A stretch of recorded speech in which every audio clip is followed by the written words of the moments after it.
Hi mga beshi ko, this is Needs and welcome back to another vlog. So guys, nandito nga ako sa kwarto ngayon at nag-aayos ako. Helmet at sapatos na lang guys, ay lalabas na ako pero may pagkatok pa si Yoli. So ngayon nga ay pupunta kami ng bangko ni Yoli kasi sahod na niya guys. So ako naman ay napaaga ang gising kasi may kumakatok sa kwarto ko. Dapat alas 7. Ang gising ko, aba napaaga. Eto na nga guys, nandito na ako sa labas at napakainit dito. So alas 10 na dito ng umaga. At yung init parang alas 12. Sadyang ganito daw talaga guys pag summer. Sobrang init talaga as in. Pero hindi na ako nag-jacket kasi nakailang balik na kasi ako guys sa kwarto at may nakakalimutan ako. So si Yuli na lang ang inaantay ko. Paalis na kami guys. Ang unang pupuntahan namin ay bangko para mag-withdraw ang beshi ko. Charing. So, pagkatapos ng bangko ay diretso kami ng Lawson para magpadala. Alam nyo naman guys. At pagkatapos nun, pupunta kami ng Max Value para bumili ng pagkain at mailulutong ulam. So, nandito na kami guys sa bangko at habang walang mga sasakyan dito na nakaparada ay sinamantala ko magbike. Kasi guys, isang beses lang ako sa isang linggo nakakalabas at depende na rin sa akin kung gusto ko gumamit ng bike pagpunta dito sa bangko or pagpunta ng grocery. Napansin ko lang guys, halos lahat ng tao dito ay may sariling sasakyan. Katulad na lang nung katrabaho namin na mag-asawa, abatid isa silang kotse. Pero, madalang ang traffic. Hindi katulad sa probinsya. Probinsya na nga pero matraffic pa.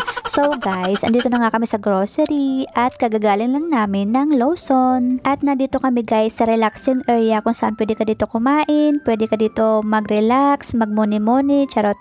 So guys, dapat yung kakainin mo dito ay nabayaran mo na sa counter. So ito nga pala ang kakainin namin.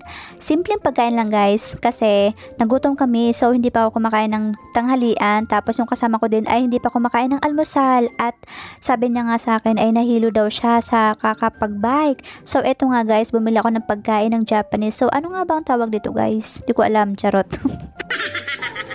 Ito.